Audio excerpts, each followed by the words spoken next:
Hey everyone, welcome back to FABTCG. Today we're going to be doing a bit of a different video where I'm going to be breaking down in a more long form format how to build a Flesh and Blood deck. Basically from scratch, not just how to build it, right? You could always throw 80 cards into a CC deck, but like how to build it, thinking about its matchups, thinking about the actual function of the deck, why the deck exists, and its place in the meta, right? We're going to be doing it for Fang because I also have a Fang deck tech that will go to my kind of finalized deck that you can see after this. Um, but we're going to start with Fang here and build a deck. So, first things first, when you start with the hero, is understanding the actual hero itself. Once again, a lot of this is going to kind of sound silly and self explanatory, but I think it's important to actually talk through each thing. If you're a long term player, this video might not be helpful for you. But especially if you're newer or you don't feel as comfortable building decks, I really hope this helps you out a lot. So, Fang Dracaya Blades has two hero abilities basically. First is whenever you hit a marked hero, create a fealty token, right? So let's pause there and understand what marks and fealties do. I think I need to add a card that marks for that to even exist. Yeah. So marked heroes. You are marked until an opponent hits you. So you are going to want to play cards, or you might want to play. I think the first thing to note is that you don't always need to use every aspect of the hero ability. Some hero abilities aren't even great, and you want to focus more on just the class and talent cards. But let's at least understand what they do. So you mark your opponent until you hit them. Once you hit them, they're no longer marked, and we get a fealty token. Fealty tokens say instant, destroy this. The next card you play this turn is draconic. Okay, so by hitting marked heroes, we get these fealties, and then we can use these fealties to turn cards draconic. I'm going to assume there's some advantage to that, right? And it says at the beginning of your end phase, if you haven't created a fealty token or played a draconic card this turn, destroy this. So if we do end up caring about fealties, we want to at least make a fealty or play one draconic card on every turn of ours. Now the second hero ability. If you control 3 or more fealty tokens, dagger attacks cost you 1 less resource to activate. Now this is what makes Fang broken. I think the important thing to understand about Flesh and Blood is that free value is good. And what free value means is anytime you can get free, meaning you're not paying any resources for it, anytime you can get a free resource discount, like this one, a free go again, a free extra damage, free +1 damage on a card, free drawing of cards, free life gain, free extra block, it's good, right? It's not, once again, kind of should be self-explanatory, but free stuff is good. So if our dagger costs 1 by itself, and then Fang makes it cost 1 less, our daggers now cost 0 to attack with, right? That sounds really good, attacking with something for 0. It makes it so our weapon attacks are free. We do have to get to 3 fealties to get there, but this is kind of what when I said at the beginning, something where you have to decide, okay, what is the thing that makes this hero strong? What makes it different? That is Fang's thing, is that your daggers can be free. You wouldn't know this just looking at Fang, but if you look at all the heroes in Flesh and Blood, there is no other hero that can make their weapons free, that can make especially their daggers free, right? So it's a unique ability. There are 3 other warriors in the meta right now that you could play, and they all can play daggers. So you could play the exact same cards almost that we're going to put into our deck. Not exactly, but you could put similar cards into your deck, and you can make an entire deck that is based around daggers and any of the other warriors, but they will never be able to make their daggers free.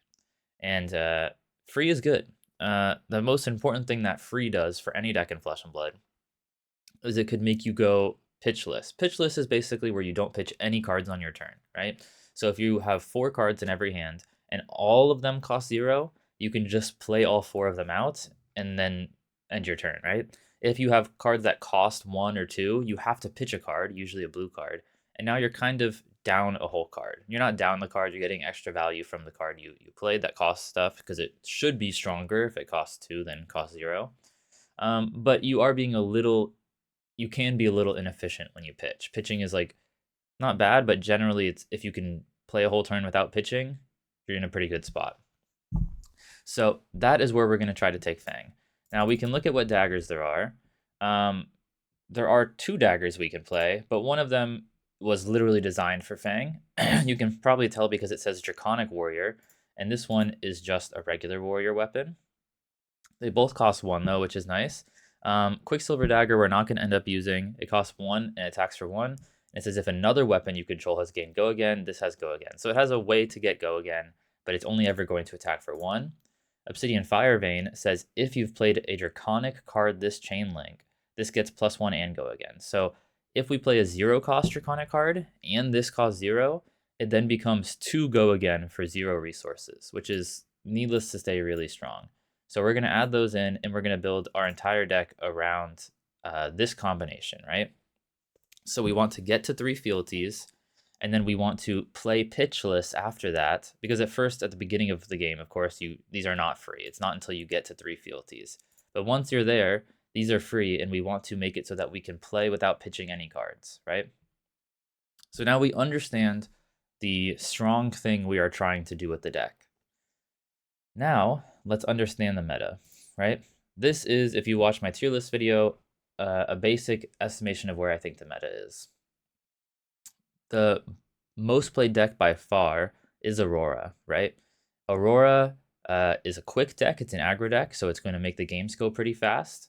And it also has a lot of 0 for 4 attacks, right? Some of those even have decent on hits that say draw a card. So we want a way to stop her from killing us as fast, and we need a way to block her 0 for 4 attacks efficiently. So hopefully only trading 1 card for 1 card. Now, why am I saying we need to make her slow down in killing us? Of course, if she kills us, she wins. But the other thing is that we are probably a slower deck than she is. And the reason you can guess that is because we have a condition to turn our hero on, right? We have to get to 3 fealties. Otherwise, we are much weaker. Of course, we can mark heroes and create the fealties, but we essentially have no hero ability until it's on. Our daggers cost resources until it's on. So we are a fundamentally slower deck. We are also going to play an equipment called Valiant Dynamos. This says at the beginning of your end phase, if you have attacked 2 or more times with weapons this turn, you can remove a -1 counter. Basically, if you attack with both weapons, you can block with this for 1 every turn. So you want the game to go almost as long as possible, because the longer it goes, the more you get, once again, free value from the dynamos. And I know I didn't really talk about why we're picking those shoes, but if I look up legs, I could go through every leg with you, but there is a lot of leg options, and these have been one of the best for warriors for a long time. So I'm not going to go too deep. I'm trying to make the video long, but not too deep about why we're going Valiant Dynamos. They're just really good. So let's think about how we slow the game down and how we, block out Aurora to get our fealties. So first things first is anything that blocks for 4. Then we can trade card for card, right? So let's look at what blocks for 4. The ones we're going to add are Sink Below, Fate Foreseen, and Shelter from the Storm, right? These are all defense reactions. They block for 4 by themselves, and they even have a beneficial effect, like letting us filter a card, opt 1, or having a other option basically to discard it. There are no other ones that are really great options here. The reason for that is there's these 3 that clash. These are also 0 to block 4, but they clash. Clash is a mechanic where you have a better chance to win it if you have attack actions in your deck, and we're not going to play any attack actions in our deck, really. So we will usually lose the clash and give the opponent a benefit. The only other 4 block is this Rise Above, and this costs 2. It's just really bad card. These all cost 0, and this one costs 2, so we're not going to play it. So this is like the place where we're going to start. These 9 cards will help us slow the Aurora down a little bit, and also be able to filter our cards a bit, right? Now, is there any way for us to mark or create fealties while blocking? That's my next thought, right? So we're trying to block, we're trying to slow the game down until we get to 3 fealties, at which point we should be stronger than most of our opponents because we're getting a lot of free value there. But we want to slow the game down until we get there. I hope that makes sense. I'm trying to explain the best I can why you would want to slow the game down, but it's basically because we have to meet a certain condition first, and a lot of decks are just on from the very beginning. Like Aurora, there's no meter condition. She's just full power from the first turn. We have the opposite where we start a bit weaker and we are trying to turn an effect on. So we need the game to go a little bit longer. So anything that blocks, there is Den of the Spider. This says when this defends an attack with power greater than its base, mark the attacking hero. So that's a possibility. The downside is this only blocks 3. So this, I'll put this in maybe. It's always nice when you're building a deck to be able to put stuff in the maybe board, just to keep track of cards that you're not sure about yet. These are all attacks. These are all attacks. Attacks. Attacks. Here's another one that blocks. When this defends a red card, mark the attacking hero. So I'm going to put this one in as 3 of. The reason is it's much easier to get off. So the difference between this and Den of the Spider is that they both are defense reactions. They both block 3. They both have a mark effect when you defend with them. But Smokeout only needs to defend a red card. And if you play Flesh and Blood a little bit, almost all attacks are red cards. Like the large majority are red cards. But a lot of attacks don't have additional power greater than their base. This is good into some matchups. I don't think Den of the Spider is a bad card, but Smokeout is going to go off way more often. And that's all the defensive cards that are going to trigger there. So this is where we're going to start. This is kind of our defensive package, right? So that's the first idea, is slowing the game down. We want to build a kind of defensive package. Also, gaining life is another good way to slow the game down, right? So if you're blocking out and you're gaining life, I don't know if I can just look up gaining life. Yeah, you can, I think, look up gain life. So gaining life, right? We want things that cost 0 still. As I had mentioned, we're going to try to not pitch very often, especially once we have 3 fealties, because that's our strength, right? The key part of our hero is we get to 3 fealties, and then our daggers are free. So we really want to never pitch a card, if possible, once the daggers are free. So I'm going to try to stick to that and not add any cards to the deck that cost a resource.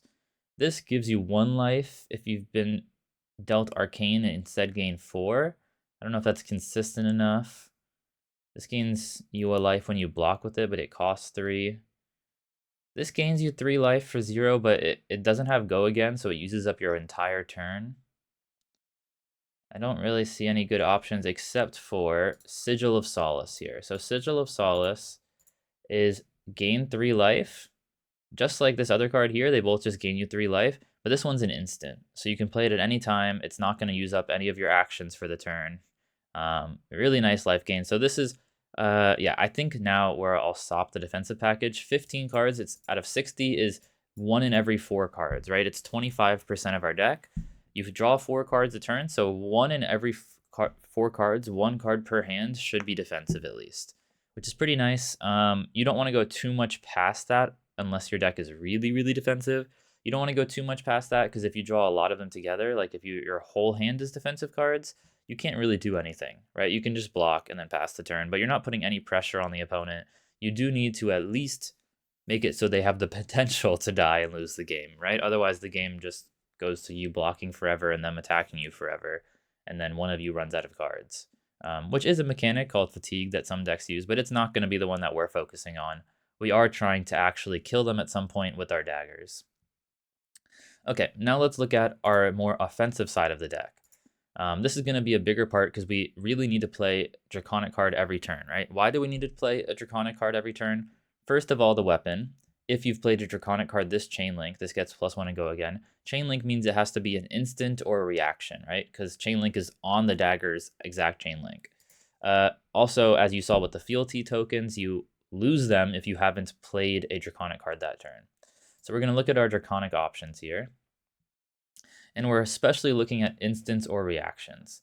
Why is that? Because those are the only ones that are going to work for Obsidian Firevein, and especially ones that cost 0. Affirm Loyalty is probably going to be our best one here. Not only does it cost 0, it's an attack reaction, it gives the dagger +2, but if we control 2 or more draconic chain links, we get a free fealty. So that's already one way to make fealties.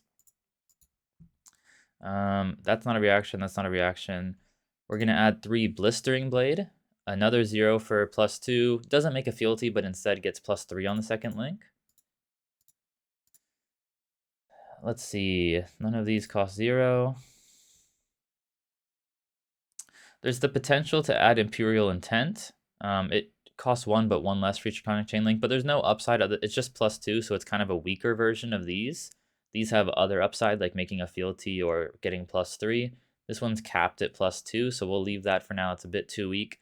You really want to get in Flesh and Blood at least 3 value per card. 3 value means it's dealing 3 damage, or blocking for 3, or pitching for 3. Something for 3. 4 is great. You can see we added a bunch of 4s already. So we've got the block 4, block 4, block 4. Sigil of Solace is only 3, but gaining life is pretty nice and flexible. This is only blocking 3, but it does give you Mark. Mark is, yeah, it's hard to put an exact number on it, right? But it's worth something, worth a little more than 3. So maybe this is 3.5, for example. Similar here, this one can give +3. This one can only give +2, but you get a fealty, which is worth quite a lot, obviously. It can't put an exact number on it either. But with our hero, once we get to 3, we don't win the game, but we have a really good shot at winning from there. So we'll say that that's quite important. Other 0 costs, we have Hunt's End. This says play this only if you control 3 or more fealties, but it gives +4 for 0, which is pretty insane. It does require 3 fealties, but we're going to add 3 for now. We don't know exactly how consistently we can get to 3 fealty, but if we don't, we lose the game anyways, I think. The whole deck's going to be based around getting to 3 fealty. So we'll assume we get there, and then this is really, really strong, getting +4 on the dagger for 0. We've got Long Whisker Loyalty here. This one is pretty flexible. Once again, 0 cost, dagger gets +2. You can also potentially give it marking on hit or attacking an additional time. And then we have some instants as well. I did say instants work. This one, you can probably guess, is going to work pretty well for the deck. It's not very flexible because it doesn't block. It only pitches for 1. So you're basically only going to ever play it. But just making a fealty for 0 is pretty good. So we're going to add 3 of those. Here is another 0 cost reaction. Once again, +2 for 0. And then with an on-hit mark, potentially. So we'll add those. And then this is another instant that's going to give our next Draconic attack +3. So on the first dagger, it'll give, if we play it on our first dagger, it'll make that dagger 2 go again, because we're playing a Draconic card. And then it'll make the second dagger attack for at least 4, because it's giving it +3. So we're going to add 3 of those. So now we've added quite a bit more. We added 21 cards that are reactions here. So we should also draw one of these in every hand. Because once again, you draw 4 cards in a turn. If there's 15 of an effect in your deck, that's 1 in 4. So you should draw roughly 1 of it in every hand. Of course, you can't, it's randomly drawn, so you can't predict it exactly. But roughly there. Now let's talk about the issue we've had so far, is that we don't have a ton of ways to make fealty. Remember, we're trying to get 3 fealty as quickly as possible. And we don't have like a massive number of ways here. We have a firm loyalty, but this has to be on the second Draconic Chain Link to make the loyalty, meaning it has to be on your second dagger attack. So we need some way to make have a different Draconic attack first. And then we have 3 pledge fealty. We also have some ways to mark in the deck with Long Whisker Loyalty, Searing Gaze, and Smokeouts. But once again, Long Whisker Loyalty and Searing Gaze kind of need to be your second Draconic Chain Link to mark. Second Draconic Chain Link means you either have to have 1 dagger first and find a way to give that go again, or have an attack action that's Draconic first. But first, let's see other ways we can get fealty. So if I search fealty, these are all the ways to get fealty. This one doesn't make fealty. It just says if you've created a fealty, get to go again. So it's not really what we want. These cards both cost resources and are just attacks, so we'll skip those. This is the only other 0 cost that can make a fealty. So let's look at this. 0 for 4 damage, already pretty good. When this attacks a marked hero, create a fealty. We'll definitely add 3 of those. That's pretty good right there. You get a fealty unconditionally. And then Adir Devotion, this does cost 1, so it kind of breaks the rule of all 0 cost for the deck. But it also gives a non-conditional fealty, kind of non-conditional. Your opponent can't interact with it at least. Fealty, it does cost 1. We'll add these to the maybe board here. That's another option because it does make fealties, mostly because it's an attack reaction and these are attacks. So what have we done so far with the deck? We added a defensive package. The defensive package's purpose is because we are trying to slow the game down, because we've identified that our hero ability needs to get to a specific condition. That means it's going to take us a little bit of time, and we can't have the game ending in the first 2 or 3 turns. We need to slow it down a little bit. So we added this defensive package of a bunch of blocking cards, some life gain. Then we identified what we need to do to turn the hero ability on, which is to get to 3 fealty. And our weapons require us to play draconic cards on their chain link. So we found draconic cards that cost 0 for that chain link. The reason we asked for 0 cost is because, yeah, of course, once our daggers are free, we can play the whole turn without pitching. We also looked for cards that can make these fealties. So now we have 3 for the Drakai, 3 affirm loyalty, 3 pledge fealty, and then quite a few ways to mark the opponent. Now let's look at other ways to mark the opponent. A lot of these are conditional, which is not exactly what we're looking for. So here's a 0 cost, but it only marks them if they have an attack reaction in hand. These are ways to mark the opponent, but they all cost resources. Once again, we're trying to go pitchless. This marks the opponent if they're specifically Arachne, which I think is a little much. This is a way to mark your opponent, but it doesn't block and it is a bit inflexible. Once again, mostly is good if they're Arachne. Here's a nice one, kind of. If it hits a hero, you mark them. It costs 0, but it's not draconic. Yeah, so if it's our only card we play that turn, we do lose our fealties, which I think is too big of an issue. Now, here's a good one, I think. Scar Tissue.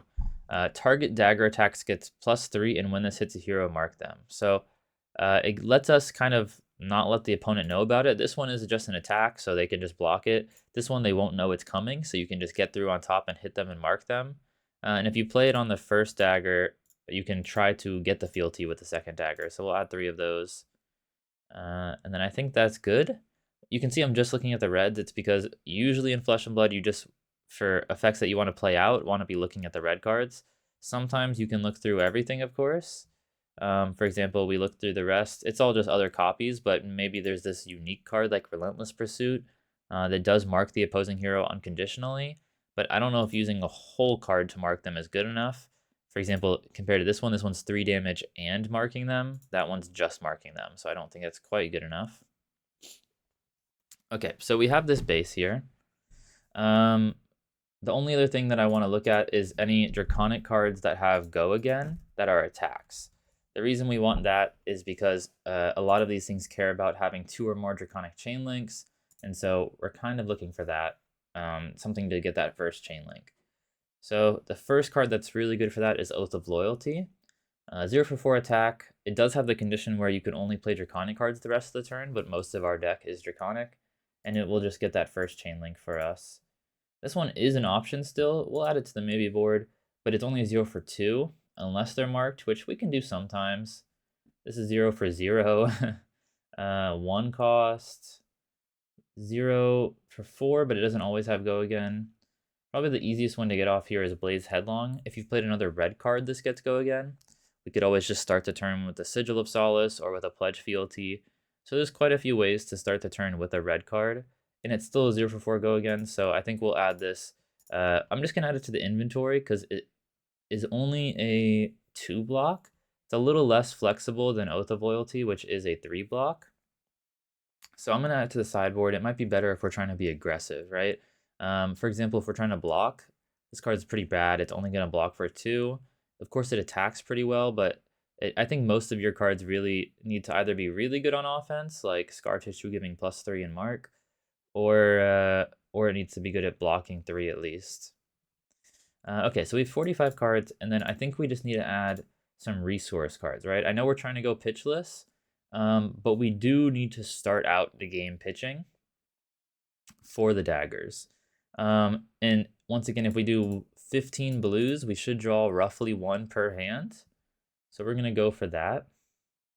We want blues. We want ones that cost 0 so that we can even play them later. I think the first blue we're going to add, I think if there are reactions, that helps too. We'll add 3 Glint the Quicksilver. This gives target weapon attack Go Again. That's pretty nice. Of course, you can just give the first weapon Go Again. We're going to add 3 Nip at the Heels. This gives target attack with 3 or less base power +1, so it can give our dagger +1. Of course, a whole card for +1 is not very good, but both of these block for 3. We really want our blues to block for 3 because once you don't need them anymore, you can just block with them for 3, which is pretty good.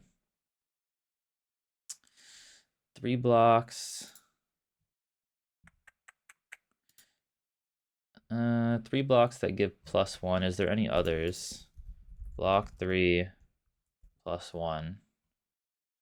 We have incision here. Target dagger attack gets +1. So now we have 9 blues. We can actually function on yellows as well because we only need 2 resources for the daggers and almost our whole deck costs 1. So we can go to yellows. Nothing quite the same here, but what we can do is add some yellow versions of some of our cards. So we can add yellow scar tissue, for example. That'll still give +2 in on hit mark. So sometimes yellow versions of cards are good enough, especially in this version of the deck, if you want multiple copies of it. So we'll have the red and the yellow. And we're going to add another defensive piece. This card's pretty nice because it can start out as a resource card, and then later in the game it can be a D-react. That also even draws you a card if it's defending something with 2 or less base. Let's finish our equipment. We do have some awkwardness where maybe we don't want a resource card later or we're missing the go again early. So we're going to add Crown of Providence. This is a legendary equipment piece that a lot of decks play. It lets you basically filter one card. You can put a card from your hand or arsenal on the bottom and then draw a new card. The classic warrior arms are Brave Forge bracers. These just block really well, and you can sometimes use them to pump resources into it. And then we're going to add Grains of Bloodspill as our chess piece. Once again, more block, and you can sometimes turn resources into more resources. So a lot of this was built with knowledge I already have of the deck, of course. I've already built this deck a lot and played it a lot, so I'm kind of just going to the direct cards. If we had to look through every card in Flesh and Blood, there's 34 pages to look through, so you could spend hours and hours. But I was trying to do it with a little bit of assumption you have some game knowledge of the deck, but also trying to help explain how you focus the deck in on something, right? So we understood it's a deck that's slower because you need to turn this condition on. We understand the meta has a really strong fast deck, so we need to slow that down too, and that deck uses a lot of attacks that attack for 4.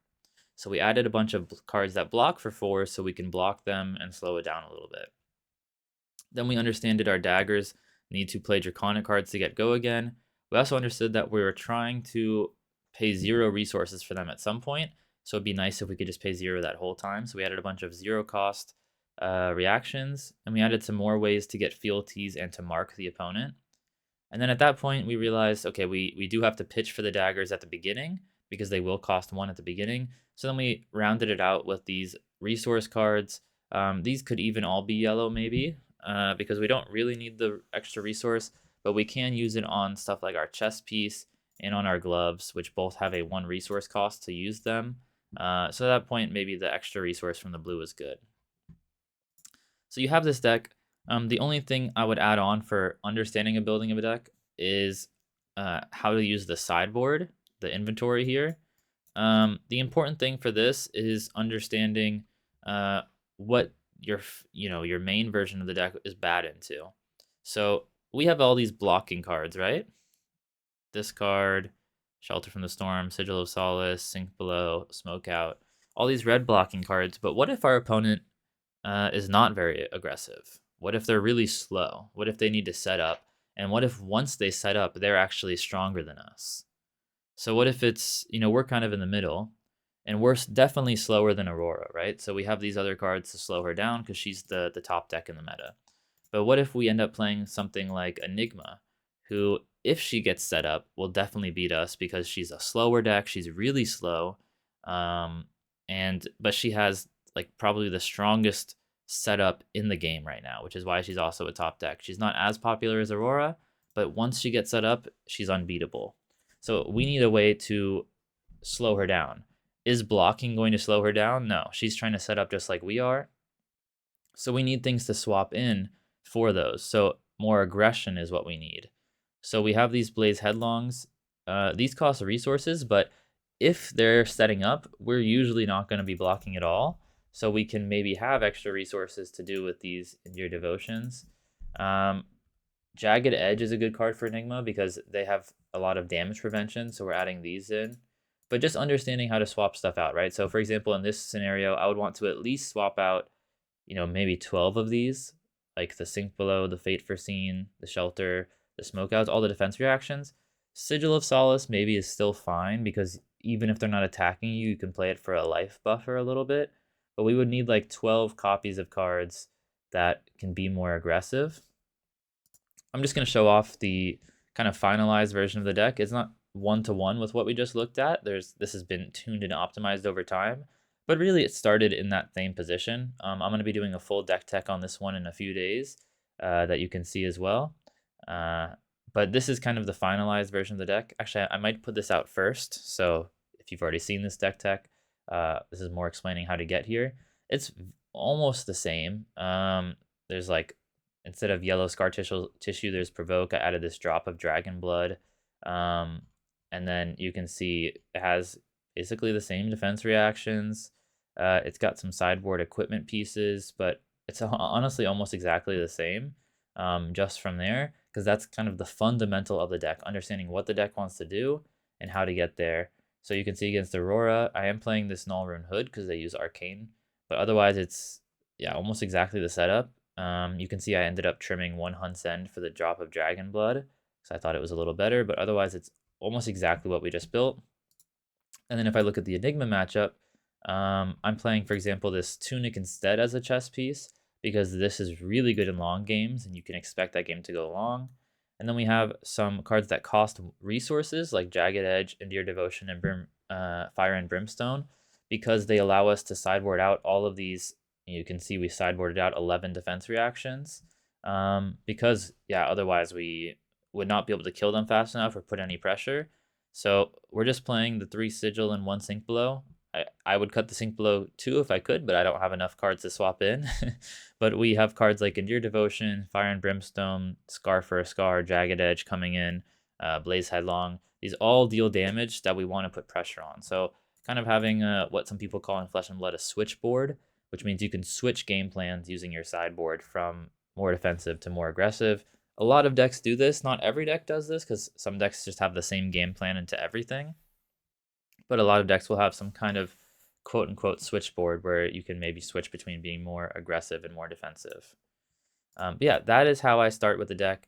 You need to think about, what does this hero do? What are its advantages over other heroes? How does it respond to the meta? What do the top meta decks do? And then start building around that. Also understanding percentages, right? Like 15 of a similar effect means you should draw about 1 per hand. Stuff like that. So it's always good to hedge your bets too. So if you really, really need 1 per hand, you want to play more than 15, right? So if you need, for example, a blue every hand, no matter what, you have to have a blue card. Maybe you play 30 of a blue card because then you will draw more likely to draw 2 per hand, and maybe you can just play some blues that are flexible or block with the extra 1.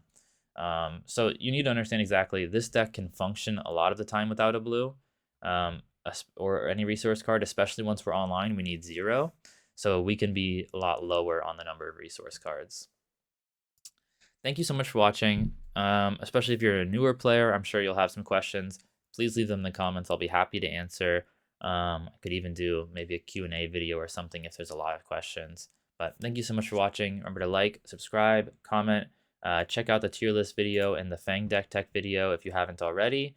And yeah, hit the notification bell for more videos. See you next time.